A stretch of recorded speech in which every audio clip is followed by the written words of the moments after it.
ایک کم عمر معصوم سی لڑکی جو ابھی زندگی کے رنگوں کو سمجھ بھی نہ پائی تھی، اور ایک سنجیدہ سا مرد جو محبت کے زخم سہ چکا تھا۔ جب دونوں کا نکاح ہوا تو صرف ایک رشتہ نہیں، دو دنیایں آپس میں مل گئیں۔ لیکن شادی کی وہ پہلی رات، جہاں شرم تھی، شرارت تھی، اور دل کی وہ بات، کیا عمر کا فرق محبت کا راستہ روک سکا؟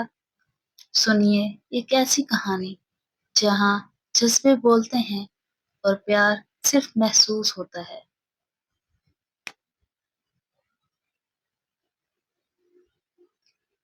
رمشا 18 سال کی تھی، شوخ، چینخل، باتونی اور دنیا کو ایک فیری ٹیل کی طرح دیکھنے والی لڑکی جو ابھی کالج کے آخری سال میں تھی۔ اس کی معصومیت اور شرارتوں سے بھرپور شخصیت سب کو پسند آتی تھی، مگر رمشا کو کسی کی باتوں میں خاص کشش محسوس نہ ہوئی تھی، سوائے ایک کے، فراز احمد۔ فراز جو کہ 32 سالہ کامیاب بزنس مین تھا، تعلیم یافتہ، سنجیدہ، دلکش اور اندر سے انتہائی نرم دل انسان۔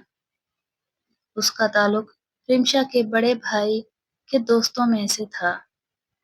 وہ اکثر ان کے گھر آتا، لیکن زیادہ تر خاموش ہی رہتا۔ رمشا ہمیشہ اسے چھیڑتی، کبھی اس کے موبائل کا پاس ورڈ چوری کرنے کی کوشش کرتی، تو کبھی اس کی چائے میں نمک ڈال دیتی، کبھی اس کا لیپ ٹاپ بند کر دیتی اور وہ بس مسکرا دیتا۔ ایک دن رمشا نے ماں سے کہا، امی، فراز بھائی جب ہنستے ہیں تو لگتا ہے دنیا تھم جاتی ہے۔ امی نے مسکرا کر کہا، لڑکی، ان سے دل نہ لگا لینا، بہت بڑے ہیں تم سے۔ رمشا نے ہنس کر کہا، دل تو لگ چکا امی۔ کچھ مہینے گزرے اور ایک روز رمشا کے بھائی نے ایک حیران کن خبر دی، امی، فراز نے رمشا کا رشتہ مانگا ہے۔ ماحول میں خاموشی چھا گئی، سب چونک گئے، لیکن فراز نے کہا، میں جانتا ہوں وہ کم عمر ہے، مگر جو احساس اس نے میرے دل میں جگایا ہے وہ میری عمر میں کبھی کسی نے نہیں جگایا۔ میں اس کی ہر مسکراہٹ کا محافظ بننا چاہتا ہوں۔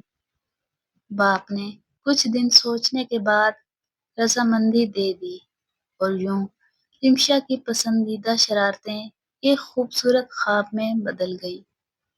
شادی کا دن آیا، رمشا سرخ جوڑے میں فراز کی دلہن بنی، دل میں ہلکی سی شرم، تھوڑا سا ڈر اور بے شمار خواب لیے نیا سفر شروع کر چکی تھی۔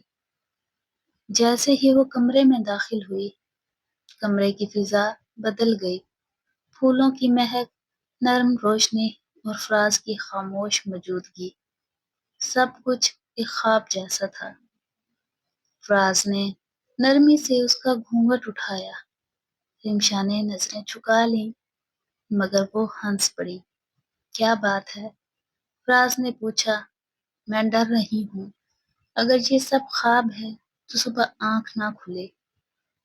فراز نے نرمی سے اس کا ہاتھ تھاما، تو آنکھیں بند کر لو، کیونکہ اب یہ خواب تمہاری حقیقت ہے۔ پہلی رات کی وہ باتیں، وہ لمحات، جب فراز نے رمشا کے ماتھے کو چوما، جب رمشا نے اس کے سینے پر سر رکھا، اور جب دونوں کے درمیان فاصلے ختم ہوئے، وہ صرف جسم کا نہیں، دلوں کا وصال تھا، ایک مکمل، خوبصورت، شرمیلا اور جذبات سے بھرا ہوا لمحہ، جس نے دونوں کو عمر بھر کے بندھن میں باندھ دیا۔ اگلے دنوں میں فراز کی سنجیدگی رمشا کی شوخیوں میں گھل گئی۔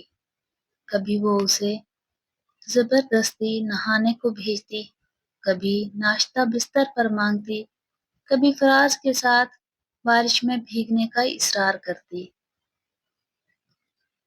فراز، ایک بات پوچھوں؟ رمشا نے ایک رات پوچھا۔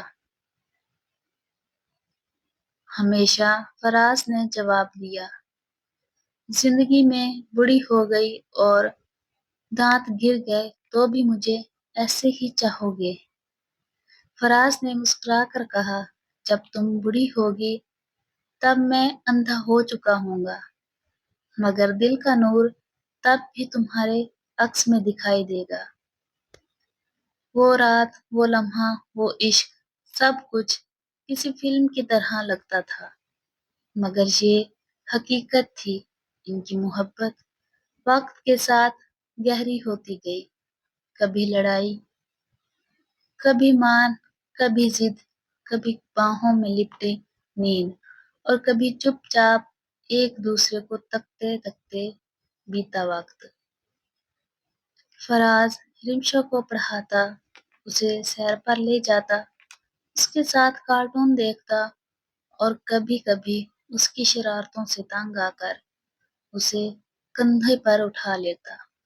وہ چھوٹی چھوٹی باتوں پہ ناراض ہوتی اور پھر ایک کس مانگتی، بس تب مانو گی جب نرمی سے مناؤ گے۔ ان کا عشق صرف بول نہیں بلکہ پاکیزہ، مکمل اور ایسا تھا جس میں ہر رات ایک نئی چمک اور ہر دن ایک نیا رنگ لاتی تھی۔ شادی کے 2 سال بعد بھی جب دنیا تھک جاتی ہے، فراز رمشا کے پاس آ کر کہتا، میرے دن کی ساری تھکن تمہاری ہنسی سے دھل جاتی ہے۔ اور رمشا جو کبھی ضدی بچی تھی اب اس کی مکمل دنیا بن چکی تھی۔